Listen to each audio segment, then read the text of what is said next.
So for this project, we're going to do some sculpting using a technique called coiling. And I'm going to tell you a little bit about the project first of all. Over here we have some sculptures which are based on that technique. A typical one like this has a flat base. This one we've cut out some pieces in the base, and the walls are about 1 centimetre thick. And as you can see, they've got a lot of detail in them. And we're going to use a clay for sculpting which is called crank material. This one comes from the north of Ireland, a company called Scarver, and it is in the red bag. It has grog in it. The grog is called molokite or mica.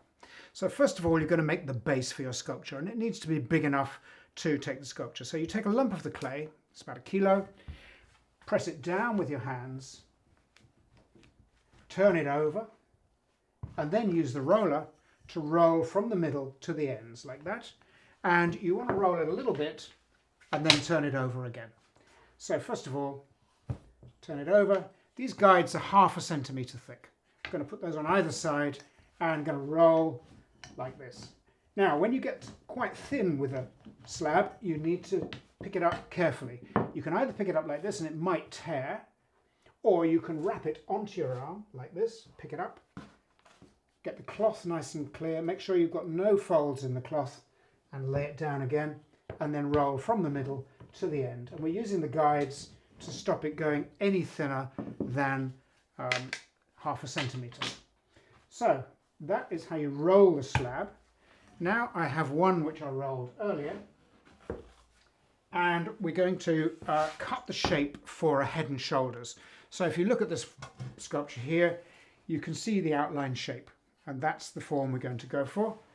And just choose a front, shoulders, chest, shoulders, and then the back comes pretty much straight across. Okay, we cut that out, and that's what we're going to sculpt from. Don't worry if it's not perfect. Now you may choose not to have the shoulders, and I'm going to actually later on use a head and neck shot. So that is the base. And then we're going to start coiling.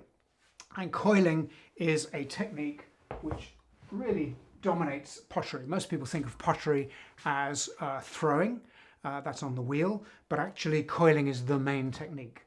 Any big sculpture is going to be coiled, probably.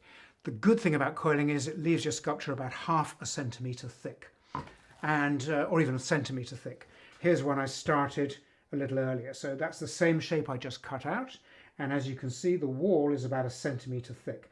This inner wall, which is under the neck of the sculpture, is there purely to support the neck.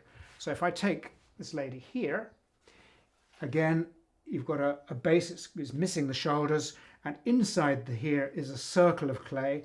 That circle of clay runs up the sculpture into the neck, and then the head. So that gives you an idea.